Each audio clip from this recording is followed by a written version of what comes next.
Hey,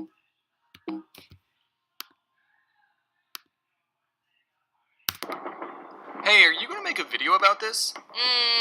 Probably not. Are you? Only if something interesting happens. I want to tell you all the story about what happened at Mr. Beast's 100k YouTuber Battle Royale. This is going to be quite a long video, so some of the drawings are going to be done by other people, and I'm going to be recording this on different microphones, so sorry if I sound different.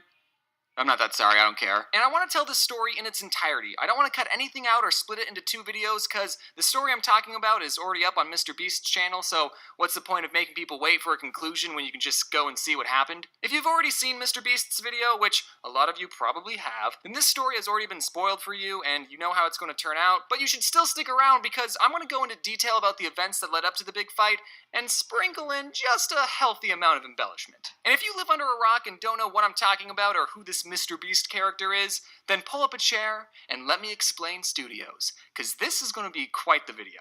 This is Mr. Beast, a 20-year-old YouTuber that after a couple of years of making cringy Minecraft intro compilations and how much money does X YouTuber make, he started uploading some unique challenge videos. But they weren't your normal challenge videos you see on YouTube, like the Cinnamon Challenge or the In My Feelings Challenge. He challenged his endurance by making videos like reading the dictionary in one sitting, or counting to 200,000, road to 1,000,000. Then he started one-upping his challenges by making some big and questionable financial decisions, like buying 100 T-Rex costumes, or literally giving out tens of thousands of dollars to people. His videos got insanely popular, which meant he earned more money, which meant he could spend even bigger quantities of money on videos, and in turn get more views because of how crazy they were, and then he got more money, and the cycle just continued, making him one of the fastest growing channels on YouTube. In 2015, he celebrated his 7K subscriber milestone, and in 2019, he's got over 16 million subscribers. The dude's been blowing up. And about a year ago, I sent him a Twitter DM saying, "Where do you buy so many things in bulk?" Like, random example, sprinkles. Because I just wanted to know who his supplier was, because Walmart banned me. We ended up chatting on Discord for a bit, and he told me that the reason he makes videos is to entertain people. And with the amount of money he's giving away, and the fact that he's probably losing money on some of these videos, it's obvious that he's not making these videos for the money. And I respect that. Also in the call, he told me he was playing Fortnite, and I said that my favorite video game was Tetris, and he said, "Yeah, you seem like the kind of person that would like Tetris." What's that supposed to mean, beast? Well, who's laughing now? Tetris is the best Battle Royale game out there. Tetris 99. Download it for free on the Switch today. They don't sponsor me. So that's who Mr. Beast is for the 6 people watching who didn't know. Fast forward to February 2019, I'm at VidCon London. Me and Dave from Boy in a Band were getting ready to perform Life is Fun in front of a bunch of UK blokes, and I was browsing Twitter and I saw this tweet from the Beast himself. "Attention Epic Gamers. On March 6th, I'm hosting an in-real-life YouTuber Battle Royale with airsoft guns." Royal. That says Royal. I'm just going to use a computer voice. Winner gets $100,000. It will be in LA and similar to Dude Perfects' video, which BTW I really enjoyed. Reply Fury YouTuber and want in. The tweet was only sent 10 minutes ago. It was pretty fresh. And looking through my pocket calendar, I wasn't doing anything that day. I could make it to the event. I asked Dave, "Do you think I should do it?" I forgot what he said, but he probably said something like, "Oh yeah, man, you'd be so great at it. When did you get so handsome? You're the best!" So I replied to the tweet, "I can make it." Then I got added to a group chat with 6 other YouTubers, so I wrote, "Hello, competition." And the very next thing I saw was Mr. Beast added Logan Paul, and my mind went, Logan Paul? YouTuber's #1 storytime animator Logan Paul recently came out as a flat earther Logan Paul? That Logan Paul? But then Logan Paul left because he's a coward. So in the group chat, Mr. Beast explained the rules. It would be an airsoft battle and everyone would have 3 balloons attached to them. And once your 3 balloons got popped, you were out. This match wasn't going to be a free-for-all like the Hunger Games. We were going to be on teams of 3. So I was going to get paired up with 2 random people. I mean, I would have preferred if one of them had been a Paul boy, but no big deal. Hopefully, whoever my teammates are would know what they're doing and carry the team, because I sure as heck wouldn't. Jaden Animations was also at VidCon, and I told her, "Guess what I'm doing?" I saw your tweet. That's pretty epic, James. You're the best, she said. I said, "Jaden, the battle's going to be in teams of 3. I don't know anyone else that's going. Do you want to go to war with me?" Now, this was a first for me. Never in my life have I ever had to ask someone, "Hey, do you want to fight in an airsoft battle royale against a bunch of other YouTubers for the chance to win $100,000? And Jaden said, Yeah, sure. I asked Mr. Beast, are you still looking for more people for the YouTube Royal? My friend Jaden is interested, and I think it would be good if me and her were on a team because our channels are so similar. And he replied with, Yes, she got pewds and rewind. 100% want her in. and I was like, oh, yeah, she did do that. I probably didn't have to send you her channel. So Jaden never publicly said she was going to be in the fight, but she was. Surprise! Mr. Beast sent us a list of people that still needed to be on a team. Since it was only me and Jaden, I gotta pick someone from the list to be the third member of our team. It made me feel like the popular kids when they gotta pick teams for kickball. First time I gotta feel that experience, actually. I noticed one name on the list. Anthony Padilla. I've been to conventions and I've seen how young some of you are, so I gotta explain who Anthony is. Just bear with me, big kids. Before some of you were born, there was this big YouTube channel called Smosh. And when I was 12, that was one of the YouTube channels that I watched. So imagine how gleeful I was when a big part of my childhood asked me to do a couple videos with him to go up on his channel. Since Anthony and I had already done 2 videos together, and he's done one with Jaden, and he pet my dog, I thought we were close enough to have him on the team. Also, 2 of the 3 people on our team are vegan, so we decided to name ourselves 66% vegan. That's actually not true, I made that up. The day was fast approaching, and I'm gonna level with you. We did not have high hopes for winning. Anthony tweeted out, Tomorrow I'll be in Mr. Beast's 100k YouTube Battle Royale with my teammates The Odd Ones Out and Jaden Animation. Between us, we see a total of 3 hours of sunlight a week. Please, send us words of encouragement and support. Everyone in the group chat was hyping up how good they were at shooting guns and how seriously they were going to take this. Meanwhile, between the 3 of us, we had played a total of 2 Fortnite games and a lot of Tetris. We showed up to the arena and I barely knew anyone. Keemstar was there for some reason.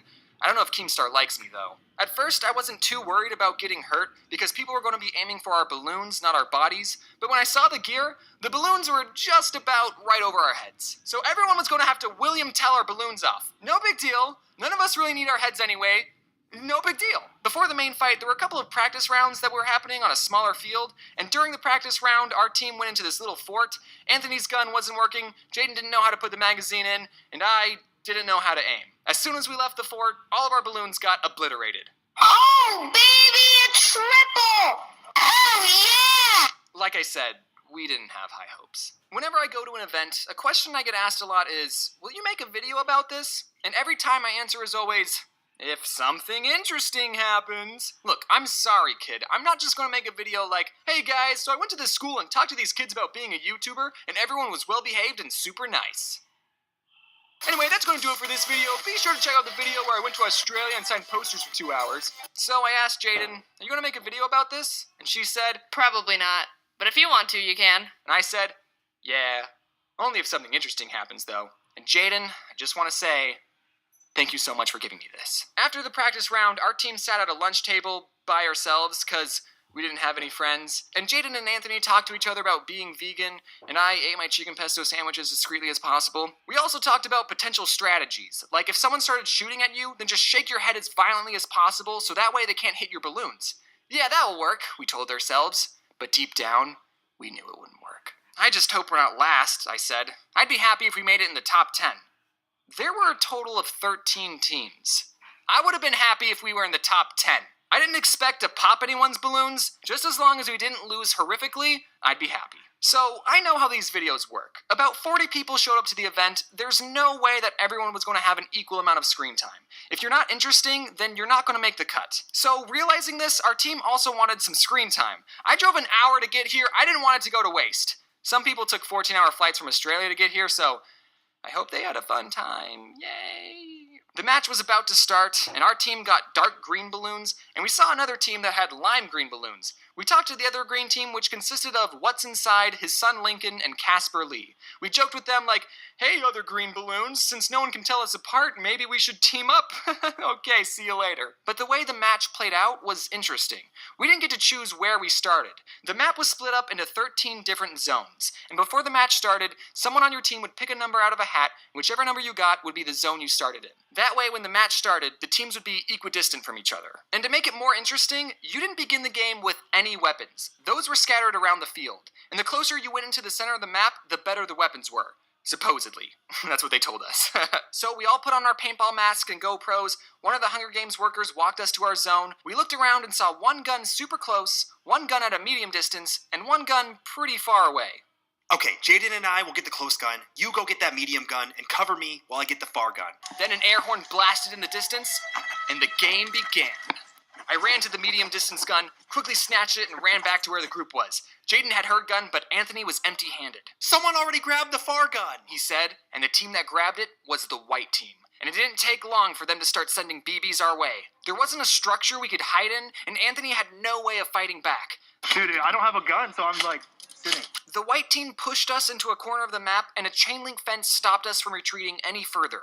Looks like we're not going to make it in the top 10 after all, vegans. But then we saw the team to our right, and it was none other than the lime green team. With very little options, we walked up to them with our hands in the air like we just don't care, hoping that they remembered the very unofficial agreement that we had between us greenies. And fortunately, they took pity on us. They let us walk past them without shooting us, and they gave Anthony a crappy handgun. And we all agreed, okay, let's not shoot each other. Well, remember this. We later found a better gun for Anthony, and we also found a pretty good hiding spot that let us shoot at other teams while also keeping our precious balloons covered. Every 7 minutes, the refs would close off part of the map, making it smaller, forcing the teams to get closer to each other, just like the Hunger Games. But in the meantime, we were perfectly fine waiting in our hiding spot for the 7 minutes to go by. Would you rather eat a whole pack of cigarettes Smoke grenade over there. or Eat or smoke? eat Ew. a whole pack of cigarettes Agree. or sit in the dumpster overnight? No, it's full of garbage and poop. I'd rather eat the calories, right? Protein! Alright, I think we gotta make some headway or else we're just gonna be doing nothing. Well, we're not losing. True. And then after the 7 minutes, the map shrunk, and we and the lime green team got a little closer together, and What's Inside asked one of the refs, hey, is it okay if we team up? And the ref said, I don't know, I just work here. So cool, we teamed up. It was funny because we still didn't completely trust each other. One time we moved locations and Casper told Lincoln, you go in front and I'll be in the back, so if they try to shoot you, I can get them. Well, there go my murder plans. We shot at other players and they shot back. Lime green team lost some balloons, but I still had all 3 of mine. The map kept getting smaller and smaller, and one of the staff told us that we had to be behind this line of caution tape, but when I bent down to go under the tape, my 3 balloons got caught, and I was stuck. I think other people were shooting at me. Shoot! My balloon's stuck! But one of the workers saw my helpless self and decided to free me from his trap, and surprisingly, none of my balloons popped. They're in that way. They're in there. I think I got my balloon. Nope, you're good. What the frick? Are these things made out of metal? Casper and Lincoln unfortunately weren't as lucky. All their balloons bit the dust. Our team and What's Inside moved into a bunker. Anthony had 1 balloon left, Jaden had 2, and I still had all 3 of mine. I got hit in the head, back, had contusions, and fractured my neck, but that's not important. The only thing that's important is that I still had all 3 of my balloons. Oh, phew, it was someone else. We found out what was inside What's Inside's last balloon. It was helium and shame. He was standing in the bunker with us. Any one of our balloons could have been popped. But death picked him. Our lime green brethren were out. Look what's inside my hands. They're bullets. I want you to have them. And also, what's inside my heart is my faith in you guys. Avenge me. We had gotten shot at a bunch of times, yet somehow we were still in the game. The amount of teams that were left were getting small. Someone was shooting at us from our old hiding spot, and Anthony knew that there was an opening on the side he could use for a surprise attack. So Anthony stealthily walked out of the bunker and flanked the other team. And at that moment, I thought of how cool it was that someone I had been watching for 10 years was one of my teammates. I remember voting for what food he was going to use back in Food Battle 2009? He's one of the pioneers of YouTube. He inspired countless young creators like me to start making videos. Did you know in Jake Paul's book, You Gotta Want It, Jake actually credits Smosh for inspiring him and his brother to make videos as well. Anthony! I got him. Was that the person who killed all of us in the training round? Yeah, I forgot this isn't a video game, and when you shoot someone's last balloon, they can still shoot you before they realize they're out. Man, this whole balloon system seems kind of flawed. You have to keep asking people, do I still have balloons? Because you can't see how many balloons you have yourself, and there's no way of telling if you're in or out. Anthony, take one of my balloons. Shut up. You have to win this for us. For Team 66% vegan. No. Team 50% Vegan. Only Jaden and I were left. The map was incredibly small at this point, and we were hiding behind this box and water cooler thing sticking up. Alex Ernst, who I'm a big fan of, by the way, turned the corner and I shot his last balloon. That didn't make it in the final video, so none of you would have known that. Is that Alex? But then, I ran out of ammo. I'm out. Oh, no. Jaden didn't have any extra on her, so I couldn't do anything. We were getting shot at, and I had nothing to fight back with. I thought, Jaden, I might have to go find a gun somewhere. Here's the last one that you charge him. Then Alex tried to charge me, and he lost. okay, so they are poppable. I'm surprised they made it this far. But then something horrible happened. Jaden said, I'm out. Me too. and with that, it was over. What do we do? I don't know. How are we going to pop other people's balloons without BBs? Well, this looks like it's it, Jaden. It's over. Why are we still here? Just to suffer? Every night I can feel my leg, and my arm, even my fingers. The body I've lost, the comrades I've lost, won't stop hurting. It's like they're all still there. You feel it too, don't you? I'm gonna make them pay. I got him! You got him? Did we? Is that it? That's it. Oh my Jaden wanted me to tell you that it sounds like she's crying here, but she wasn't crying, because she doesn't cry. And then the second game happened, but no one cares about that one. And that's how Team 66% Vegan won $100,000. Splitting it 3 ways, we each got $33,333.33. But then we had 1 penny left, so we decided to donate it to charity. Okay, but for real, I do plan on doing something with the prize money, but that is another story for another time. Because this video is getting way too long and I just want to be done with it.